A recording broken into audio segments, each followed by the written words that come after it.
ವಿಡಿಯೋಗಳು ವೈರಲ್ ಆಗಿದೆ. ಇವತ್ತು ಇಲ್ಲ, ನಾಳೆ ಅವರು ಯಾರನ್ನ ಅಲ್ಲಿ ಈಜಿ ಹಾಕಿದ್ವಲ್ಲ, ಅವರು ರಜಾ ಹೋಗಿದ್ರು. ಅದಕ್ಕೆ ನಾಳೆ ಮೀಟಿಂಗ್ ಕರೆದಿದ್ದೀವಿ. ಹೋಮ್ ಮಿನಿಸ್ಟರ್ ಮೀಟಿಂಗ್ ಕರೆದಿದ್ದಾರೆ. ಯಾರು ತಪ್ಪು ಮಾಡಿದ್ದಾರೆ ಅವ್ರ ಮೇಲೆ ಸೀರಿಯಸ್ ಕ್ರಮ ತಗೋತೀವಿ.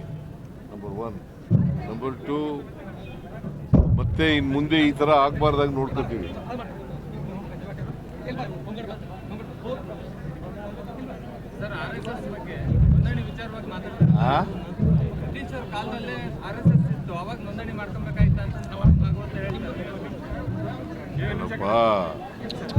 ನಾವು ಹೇಳಿರೋದು RSS ಅಂತ ಹೇಳಿಲ್ಲ. ಎನಿ ಆರ್ಗನೈಸೇಷನ್ ಅವರು ಪರ್ಮಿಷನ್ ತಗೊಂಡು ಮಾಡಬೇಕು ಜಿಲ್ಲಾಧಿಕಾರಿಗಳ ಹತ್ರ ಅಂತ ಹೇಳಿದ್ದೀವಿ. ಅದನ್ನು ಬಿಟ್ಟರೆ RSS ಅಂತ ಸ್ಪೆಸಿಫಿಕ್ ಆಗಿ ಹೇಳಿಲ್ಲ.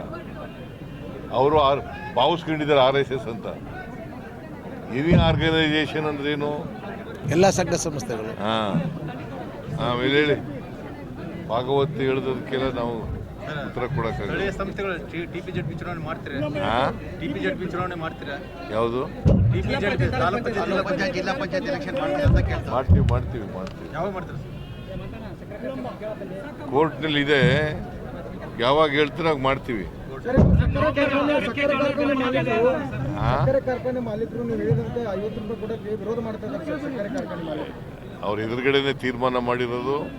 ಎಲ್ಲರೂ ಕೊಡ್ತಾರೆ, ಯಾರು ಕೊಡೋದಿಲ್ಲ ಅವರು ಕೂಡ ಕೊಡ್ತಾರೆ ಅಂತ ಅನ್ಕೊಂಡಿದ್ದೀನಿ ನಾನು. ಯತ್ನಾಳ್ ಅವರು ವಿರೋಧ ಮಾಡ್ತಾ ಇದ್ರು. ಯತ್ನಾಳ್ ವಿರೋಧ ಮಾಡ್ತಾರೆ. ಯತ್ನಾಳು ಇದ್ದರೆ ಅವನ ಮೇಲೆ ಕ್ರಮ ತಗೋತೀವಿ. ಶುಗರ್ ಫ್ಯಾಕ್ಟ್ರಿ ಅವ್ರ ಮೇಲೆ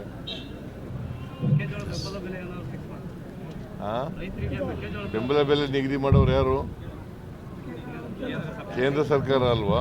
ಮತ್ತೆ ನಮ್ಮನ್ನು ಕೇಳಿದ್ರೆ ಅದಕ್ಕೆ ಪರಿಹಾರ ಕೊಡ್ತೀವಿ. ಈಗ ಎಲ್ಲಿ ಹಾನಿಯಾಗಿದೆ, ಸುಮಾರು 11 ಲಕ್ಷ ಹೆಕ್ಟೇರ್ ಪ್ರದೇಶದಲ್ಲಿ ಹಾನಿಯಾಗಿದೆ. ಅವ್ರಿಗೆಲ್ಲ ಪರಿಹಾರ ಕೊಡ್ತೀವಲ್ಲ. ವಾಲ್ಮೀಕಿ ಸಮುದಾಯಕ್ಕೆ ಸಚಿವ ಸ್ಥಾನ ಕೊಡಬೇಕನ್ನೋ ಬೇಡಿಕೆ ಇದೆ.